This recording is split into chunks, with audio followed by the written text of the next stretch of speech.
At her sister's wedding, she sat alone, until a single dad said, "Pretend you're with me." Assistant. Hello everyone, before we begin today's story, I have a small favor to ask. Please hit subscribe and turn on the notification bell so you never miss our channel's new videos. It is quick, free, and the best way to support us in bringing you more dramatic stories. Your support means the world to us. Where are you watching from? Drop your city or country in the comments below. Thank you very much. Now, let us return to our main character. The string lights shimmered softly above the ballroom, reflecting off champagne glasses and polished marble floors. Laughter swirled through the air like perfume, rich and effortless. At the far end of the hall, Mia Carter sat alone at a round table marked Table 12.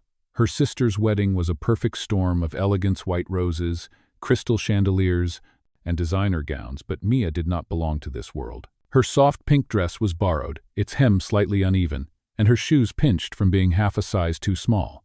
She smiled politely as another relative passed by whispering, "Still single?" The words stung more than she wanted to admit. She lowered her gaze, pretending to check her phone, wishing she could disappear behind the floral centerpiece. Just then, a tall man in a slate-gray suit paused near her table. His dark hair was neatly combed, but there was something weary in his eyes, the kind of tired that no amount of success could fix. Ethan Cole, 32, CEO of Cole Innovations, and father to a 6-year-old boy, scanned the room like a man searching for an escape route. A woman in a glittering red gown, his ex-girlfriend, rumor had it was closing in fast. He turned abruptly toward Mia's table, his voice low, almost amused. "Mind if I sit here?" he asked. Before she could answer, he leaned closer and whispered, "Please pretend you are with me." Mia blinked, caught off guard. "What?" she breathed. His expression softened with quiet desperation. "Just for a few minutes. I promise I will explain later." Around them, cameras flashed, laughter echoed, and for a heartbeat, it felt like the whole ballroom was watching. Against her better judgment, she nodded. "All right," she murmured, straightening in her chair. He smiled gratefully and took the seat beside her. The scent of his cologne cedarwood and rain filled the space between them. She could feel her pulse quicken as the woman in red walked by, glaring before retreating. "Thank you," Ethan said under his breath. "You just saved me from a very persistent problem." Mia forced a small smile. "You are welcome, I guess." The orchestra swelled, the bride and groom danced under a rain of petals, and somewhere amid the applause, two strangers shared a quiet laugh that neither expected. In that glittering room full of perfect people, one small act of pretending felt more real than anything else. And that, right there, was how it all began. The music faded into a soft instrumental as the night carried on. Mia still sat beside Ethan, pretending to belong in a world that sparkled far above her own. They spoke little, yet somehow it felt comfortable. When the final toast ended, Ethan stood and offered his hand. "Thank you, Mia, for playing along." She smiled awkwardly, unsure how to respond. "You are welcome, Mr. Cole." He paused, a faint surprise crossing his face. "You know who I am." "Everyone here does," she replied quietly. "You just do not look like someone who needs rescuing." His lips curved with amusement. "You would be surprised." Before she could say more, the photographer called for a family picture, and they drifted apart like strangers after a dream. Outside, cool air rushed against her skin as she waited for her rideshare by the hotel entrance. Her phone battery flashed red. The driver canceled. Perfect. Just when she thought the night could not get more awkward, headlights swept across the driveway. A black SUV slowed to a stop. The window rolled down. "Need a lift?" Ethan's voice carried that calm confidence of someone used to giving orders, but softer now. "It is late, and this neighborhood is not exactly friendly after midnight." Mia hesitated. Accepting a ride from a man she had met hours ago went against every rule her sister had ever taught her. But the alternative was standing alone in heels that already hurt. She nodded slowly. "All right, thank you." Inside the SUV, silence stretched until Ethan said, "You looked like you wanted to disappear in there." "Maybe because I did," she answered. "My family loves success stories. I teach preschool. That does not count." He glanced at her, studying the sincerity in her voice. "You teach preschool? That sounds like the hardest job in the world." "Try telling my mother that." They both laughed, the tension easing. As the car glided through the city, skyscrapers reflected in the windows like mirrors of another life. Mia caught her reflection, simple dress, tired eyes, and turned away. "You have a son, right?" she asked softly. "Lucas. He is 6, Ethan said, his tone gentle. "Smart, funny, stubborn, like his mother used to be." The way he said "used to be" made her heart tighten. She did not ask more. When they reached her apartment, she thanked him again and stepped out into the night. The city hummed quietly around her, but her thoughts stayed on the man who had turned a fake moment into something oddly real. The next morning, sunlight spilled through the thin curtains of her small apartment. Mia pulled her apron over her uniform and checked her watch late again. At school, the sound of children's laughter filled the hallway. She bent down to tie a little girl's shoe when the principal called from the doorway. "Mia, could you come to my office, please?" Her heart sank. Inside, Mrs. Lewis gestured toward a newspaper spread across the desk. On the front page was a glossy photo from the wedding, Mia and Ethan, smiling, his hand resting lightly on hers. The headline read, "Mysterious woman at CEO's side, who is she?" Mia felt her knees weaken. "This cannot be real," she whispered. The principal sighed. "It is harmless gossip, but maybe lay low until it fades." By lunchtime, the whispers had already spread. Teachers peeked around corners, students giggled. Her phone buzzed nonstop with messages from friends. "Is that really you? You are famous?" She wanted to crawl into the nearest classroom closet and stay there. That evening, as she locked up her classroom, a familiar figure stood by the gate. Ethan, in casual clothes, holding a coffee cup. "I owe you an apology," he said, walking toward her. "The press should never have dragged you into this." "It is fine," she replied quickly. "I am used to being invisible. I guess now I am just publicly embarrassed." He smiled faintly. "Then let me fix that. Come to lunch with me tomorrow. I have a proposal that might help both of us." "A proposal?" she echoed. "Not that kind," he said, chuckling. "Business. Or at least, pretend business." Her curiosity overrode her caution. "All right. Tomorrow, then." As she watched him leave, the fading sunlight caught the edge of the newspaper headline still folded in her bag. She did not know it yet, but that pretend business would become the start of something neither of them could fake. The next day, the cafe buzzed with the mid-morning rush, but Mia barely noticed. She sat at a small corner table, hands clasped around a mug of lukewarm coffee, eyes darting toward the door. A part of her still wondered why she had agreed to meet Ethan Cole again. When he finally walked in, dressed in a crisp white shirt and a navy blazer, heads turned. Even in a simple cafe, he carried the quiet authority of someone used to commanding rooms. He smiled when he saw her, the kind of smile that softened his sharp features. "Thanks for coming," he said as he took the seat across from her. "I hope you like caramel lattes." "I usually drink whatever is cheapest," she replied, half joking. He chuckled, but then his expression shifted into something more serious. "I wanted to apologize properly for what happened. The photo, the gossip, it was my fault. I should have handled the press better." Mia stirred her coffee slowly. "You cannot really control what people write. They see what they want to see." Ethan leaned forward. "Then maybe we should show them what we want them to see." Her brows furrowed. "What do you mean?" He hesitated, choosing his words carefully. "There is a charity gala next week. Every year, my board expects me to attend with someone. Normally that would not matter, but this year, there is pressure: shareholders, investors, a recent scandal about my personal life. They want stability. A family man." Mia blinked, unsure where this was going. "So you need someone to play along?" "Exactly," he admitted. "Someone who looks genuine. Someone who makes people believe in the story." "And you want me to pretend to be your girlfriend," she said flatly. "Only for 1 week," Ethan added quickly. "In return, Cole Foundation will fund the library project your school proposed last year. It has been stuck in the approval stage for months. I can make it happen." Mia's heart pounded.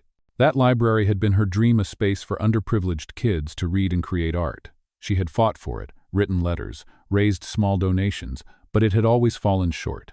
"You would really do that?" she asked. "Yes," he said simply. "But there are conditions. You would have to attend 3 events with me, meet a few people, and smile for the cameras, nothing more." She sat back, torn between pride and practicality. "You realize how this sounds, right? Like I am selling myself." Ethan met her gaze, his voice steady. "You are not selling anything. You are helping me, and I am helping you. It is an exchange of goodwill."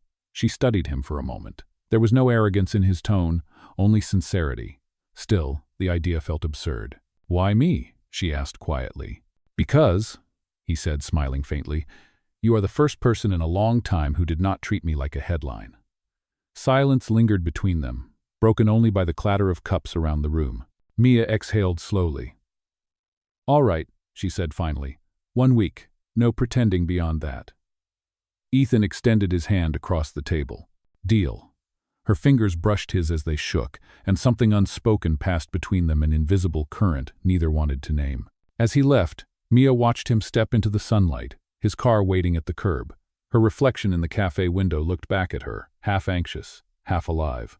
That evening, she spread the proposed event schedule across her small kitchen table.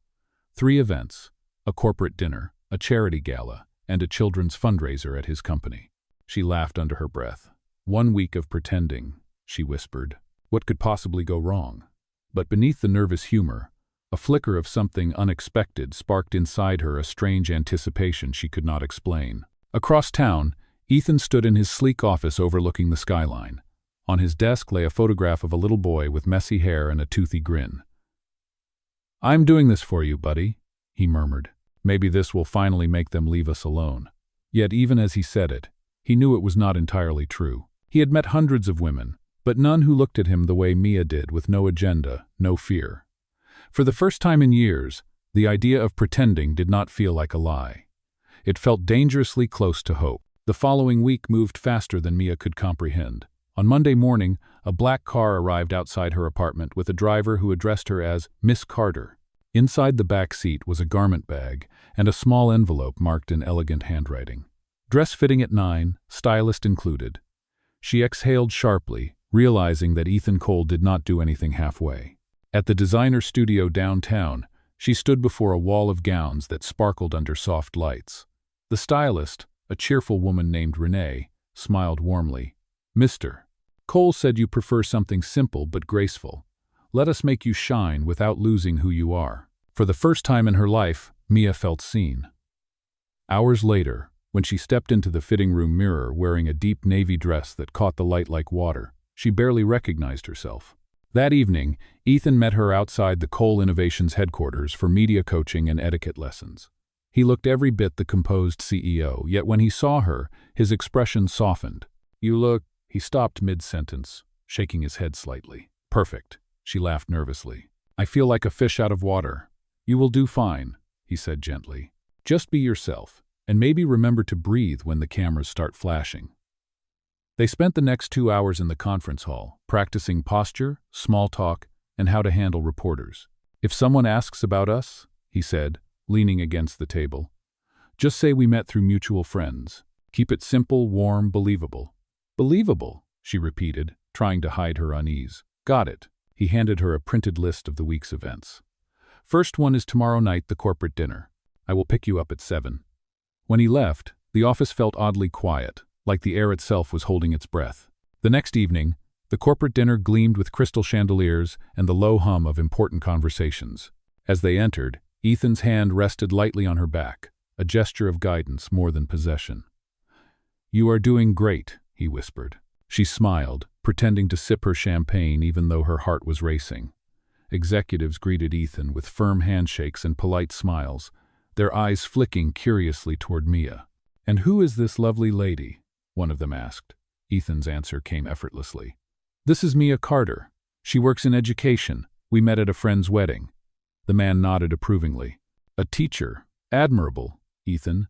I think you finally found someone grounded." The compliment made her cheeks warm.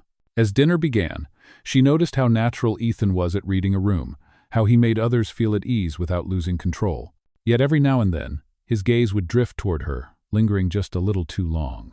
After dessert, as the crowd moved to the lounge area, a woman in a crimson dress approached a familiar face from the wedding. "Ethan," she purred, eyes sharp. "I see you have replaced me rather quickly." Ethan's jaw tightened. "Good evening, Veronica." The woman's smirk widened as she turned to Mia. "I hope you know he has a habit of collecting charity cases." The insult hit like a slap. Before Mia could respond, Ethan's voice cut through, calm but edged. "That is enough, Veronica." She blinked, taken aback by his tone. "You should leave before you embarrass yourself further." The crowd around them went silent. Veronica huffed and turned away. Mia stood frozen, unsure whether to thank him or disappear. "I am sorry," he said quietly once she regained her composure. She had no right. "You did not have to defend me," Mia replied, her voice shaking slightly. "But thank you." On the drive home, city lights blurred past the windows. "I think I failed your test tonight," she murmured. "You were perfect," Ethan said, glancing at her. "You handled yourself with grace, even when others did not." She smiled faintly. "If this is only the first event, I am not sure I will survive the rest." "You will," he said, his tone firm but kind. "Because you belong in any room you walk into, Mia, whether you believe it or not." Her heart skipped at the sincerity in his voice. For a moment, the boundaries of their agreement blurred under the soft hum of the engine. Outside, the city glittered. But inside the car, something quieter began to bloom, something neither of them could quite name yet. The charity gala arrived faster than Mia expected. The Cole Foundation had rented the grand ballroom at the Regency Hotel, a place she had only ever seen in magazines. Reporters lined the entrance, cameras flashing like lightning every few seconds. As the black car stopped in front of the red carpet, Mia took a deep breath and adjusted her navy dress, the same color as the night they first met. Ethan glanced at her, his expression unreadable but calm. "Remember, you belong here," he said softly. "Just smile and walk beside me." She nodded, her palms sweating despite the cool air. The moment they stepped out, the noise hit a blur of questions, clicking cameras and shouts of "Ethan, over here!" His hand brushed hers, grounding her. "This way," he murmured. Together they walked through the flashes, a portrait of poise and control. Inside, the ballroom glowed with golden light. Waiters glided past with trays of champagne and delicate appetizers. Music floated from a live orchestra, smooth and sophisticated. Mia could feel the weight of curious eyes on her as they made their way toward the main table. A woman whispered, "That must be her," while another added, "She is not what I expected." Ethan leaned close enough for only her to hear. "Ignore them. They do not know you." She smiled faintly. "I barely know me right now." The event began with speeches from donors and board members, then turned to mingling. Mia found herself talking to people she never thought she would meet: senators, philanthropists, artists. At first she stumbled over her words, but soon her natural warmth took over. She spoke about her students, the joy of seeing a child write their first sentence, and the dream of building a library that felt like a second home. People listened, truly listened, and by the time she finished, the entire table was smiling. Ethan watched from a few feet away, pride softening his usually stoic features. When the host invited him to the stage to speak, he offered her a reassuring glance before stepping up to the microphone. "The Cole Foundation has always believed in investing in the future," he began. "Tonight, I am proud to announce a new partnership with local educators to create learning spaces that inspire." As applause filled the room, he gestured toward her. "And this idea came from one remarkable teacher, Mia Carter." Every head turned. Mia froze, her cheeks burning as the spotlight found her. The applause grew louder, genuine and warm. For the first time, she was not invisible. When Ethan returned to her side, she whispered, "You did not have to do that." "I wanted to," he replied simply. "People should know where the real inspiration comes from." The music changed to a slow melody. Couples began to move to the dance floor. Ethan extended his hand. "Dance with me?" She hesitated. "I might step on your shoes. Then I will consider myself lucky." She laughed despite herself and took his hand. Under the chandeliers, they moved slowly, almost awkwardly at first, then naturally as if they had done it 1,000 times. "I thought you hated public attention," she said quietly.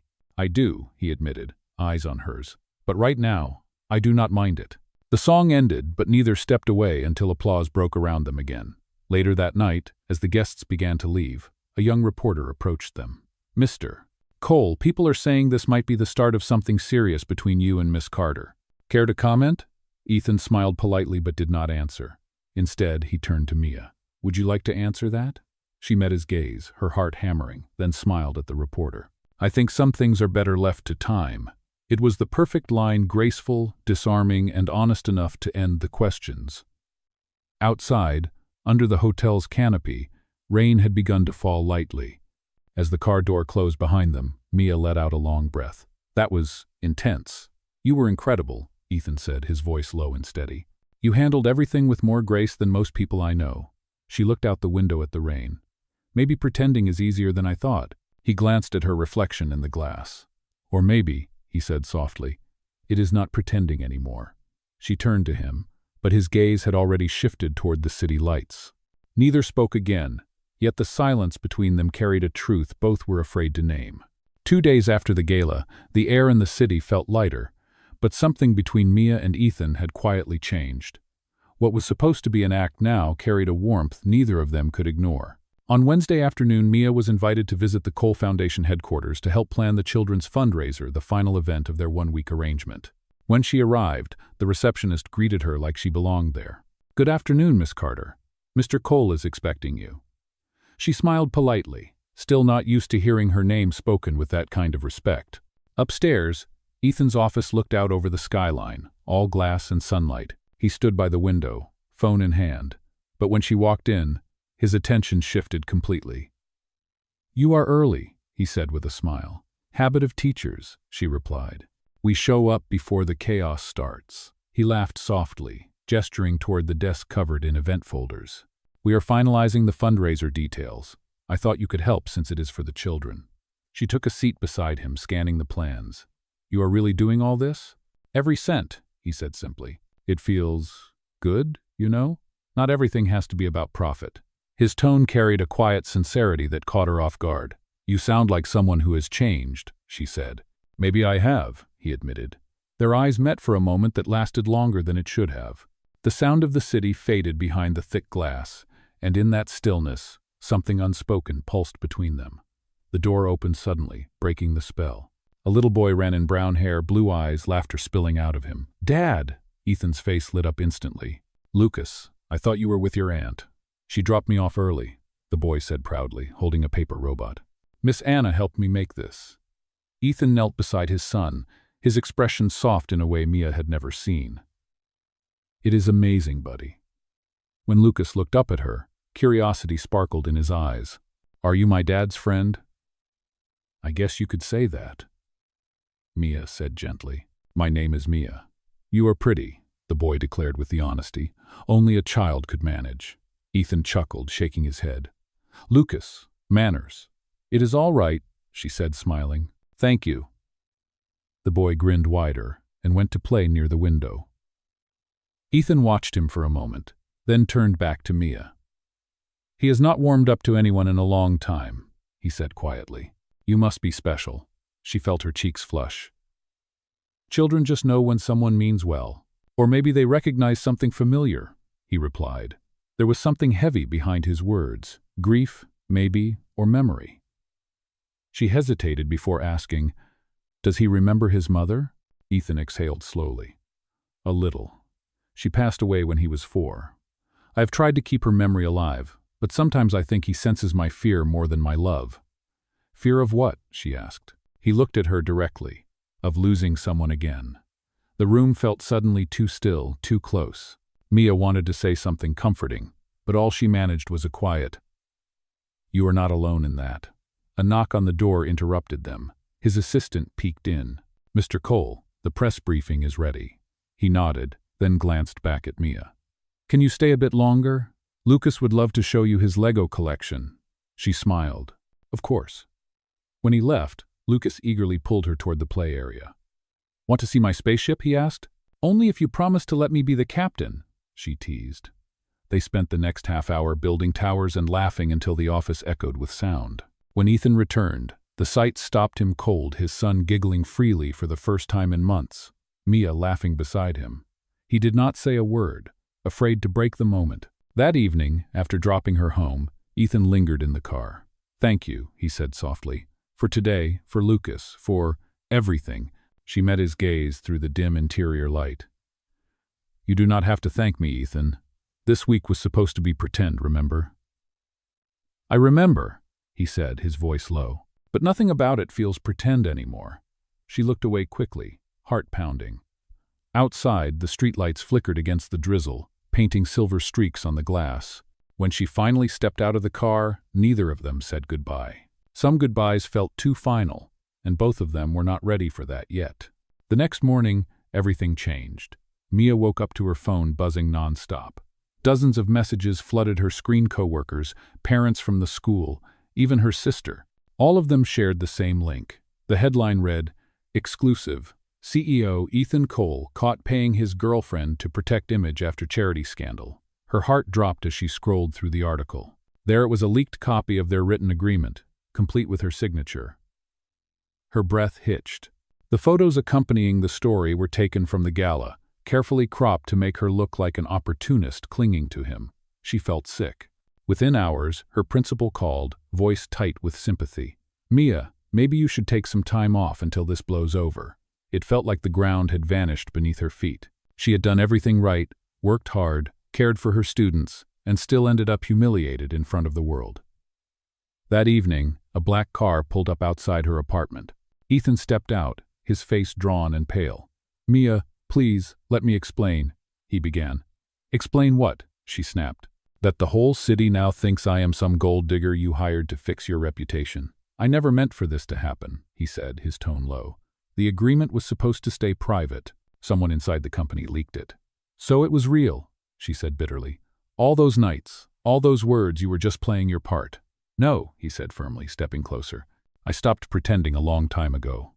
"Then why does it all feel like a lie?" she whispered. "Because," he said quietly, "I was too afraid to admit what was real until it was too late." She shook her head, tears filling her eyes. "You promised this would not hurt anyone, but it did. It hurt me." The silence that followed was thick, broken only by the rain beginning to fall. Ethan reached into his jacket and placed a small envelope on her doorstep. "This is a statement clearing your name. It will go public tomorrow. You did nothing wrong." She did not look at it.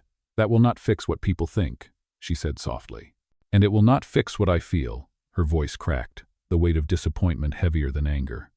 "Please, just go." For a long moment, he stood there, rain dripping from his hair, the envelope growing damp between them. Finally, he nodded and stepped back. "I am sorry, Mia," he said, voice barely above a whisper. "More than you will ever know." She closed the door before he could say anything else.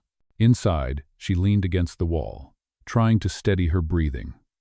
Outside, the sound of the car fading down the street was the loneliest sound she had ever heard. That night, she tore the contract into pieces and watched them fall into the trash. The dream that had started with kindness and hope now felt like another cruel joke played by fate. Across the city, Ethan stood alone in his office, looking out at the storm. His assistant entered quietly. "Sir, the press wants a statement." He stared at the window for a long time before answering. "Not yet," he said. Some truths need to be said the right way. But deep down, he feared it might already be too late. 3 days passed, and the story refused to fade. Reporters crowded outside Mia's building, shouting questions whenever she stepped outside. Parents from the school stopped returning her calls, and her sister's wedding photos, once a happy memory, became an endless reminder of how everything began. By Friday morning, she packed a small suitcase and left the city for her mother's house in the suburbs, craving silence. There, between the smell of coffee and the sound of birds, she tried to piece herself back together. But even in the quiet, her mind kept circling back to Ethan, his voice, his eyes, and the way he had looked that night in the rain. Meanwhile, across the city, Ethan was done staying silent. On Monday morning, he walked into the Cole Foundation press conference unannounced, catching every journalist off guard. Cameras clicked rapidly as he stepped up to the podium. "Before we begin," he said, voice steady but firm, "there is something I need to make right." The crowd murmured as he held up a folder. "A private document was stolen from my office and used to damage someone who does not deserve any of this. That agreement was part of a misunderstanding created by me. Mia Carter did not ask for money, fame, or favors. She helped me when I needed it most, and I betrayed that trust." Reporters began shouting questions, but he raised a hand. "Let me finish." "She reminded me that integrity still exists in this world, and because of her, the Cole Foundation is opening a new program dedicated to supporting educators who bring hope to children. It will be called the Mia Carter Initiative." The room erupted in flashes and noise, but his words cut through like a calm wave. "If you write anything about this story," he said, "make sure you write that she is the reason we are doing something good." The next morning, news outlets across the country ran the headline, "CEO publicly apologizes, names education program after former teacher." When Mia saw the broadcast, she froze. Her mother watched from the kitchen, whispering, "He means it, honey." But Mia shook her head, unsure what to feel. Later that week, she returned to the city for a charity event organized by her colleagues, a small fundraiser for the children's art program. She thought she could slip in quietly, but as she entered the community hall, a familiar voice stopped her. "You came?" Ethan stood near the stage, no suit this time, just a plain white shirt rolled at the sleeves. He looked exhausted but lighter somehow. "You should not be here," she said softly. "This is my job," he replied, "fixing things." He stepped closer. "I cannot change what happened, but I can show you that I meant every word." She looked around. People were watching. "Ethan, this is not the place." "It is exactly the place," he interrupted. Then, to everyone's surprise, he picked up the microphone on the stage and turned toward the small crowd. "A few months ago, I met someone who reminded me that kindness is stronger than reputation," he said, his voice echoing through the hall. "I lied to protect myself, and she paid the price. Tonight, I want to make it clear, I am the one who was wrong." He turned back to her, eyes unwavering. "Mia, if you can forgive me, I would like to start over. No contracts, no pretending." The audience fell silent. For a long moment, Mia said nothing. Then she walked up to the stage, her heart pounding, and whispered just loud enough for the microphone to catch. "You really do not give up, do you?" "Not when it comes to you," he said. The crowd broke into soft applause as she smiled through tears. For the first time since it all began, she felt like the world was finally breathing with her again. 1 year later, the city looked different to Mia, brighter somehow, or maybe it was her heart that had changed. The new community library stood at the corner of 5th and Main, sunlight streaming through wide glass windows that reflected laughter and color. Above the entrance, a silver plaque read, "The Mia Carter Art Wing, a gift from the Cole Foundation." Inside, children painted and read on beanbags while teachers guided them with quiet smiles. Mia stood near the doorway, her fingers brushing the plaque, still overwhelmed by how far life had brought her. Behind her, familiar footsteps approached. "You promised you would not work on your birthday," Ethan said, carrying 2 cups of coffee. She turned, smiling. "I promised nothing. This place is my favorite kind of work." He laughed softly. "You sound exactly like you did the first day we met." "That day was chaos," she said, shaking her head. "I was hiding at a wedding, and you were hiding from your ex." "And now we are hiding from nothing," he said, handing her the coffee. The ring on her finger caught the light, a simple band, elegant and real. She had said yes 6 months ago, not because of the grand gestures or headlines, but because he had shown her, day after day, that love was a choice made in small, honest actions. Just then, a small voice called from across the room. "Mom! Dad, come see!" Lucas waved proudly at a drawing pinned to the wall, a family of 3 holding hands under a tree, the sky painted in bright blue. Ethan smiled. "Looks like we made the exhibit." They walked over, and Mia crouched beside the boy. "That is beautiful, Lucas. What is the name of this masterpiece?" He grinned. "It is called Real, because it is not pretend anymore." Mia's eyes glistened as she hugged him tightly. Ethan rested a hand on her shoulder, his touch steady, grounding. "He is right," Ethan said. "Everything we built, everything we fought for it is real." She looked up at him, her voice soft but sure. "Do you ever think about how one night changed everything?" "Every day," he said. "If I could go back, I would still walk up to that table and ask you to pretend." She laughed through the tears. "Good thing I said yes." Outside, the sky bloomed with sunset colors, gold and rose stretching across the horizon. Families passed by the library, children's voices mingling with the city's heartbeat. As the lights inside glowed warm against the glass, Mia leaned her head against Ethan's shoulder and whispered, "From a lie to a life." He smiled, kissing the top of her hair. "And from pretending to forever." The camera would have pulled back then, framing the 3 of them, father, mother, and son, standing under the sign that bore her name. But this was no movie, no contract, no performance. It was life, imperfect and radiant. The love they found was not born from status or saving face, but from something far stronger. 2 hearts that chose truth over appearances.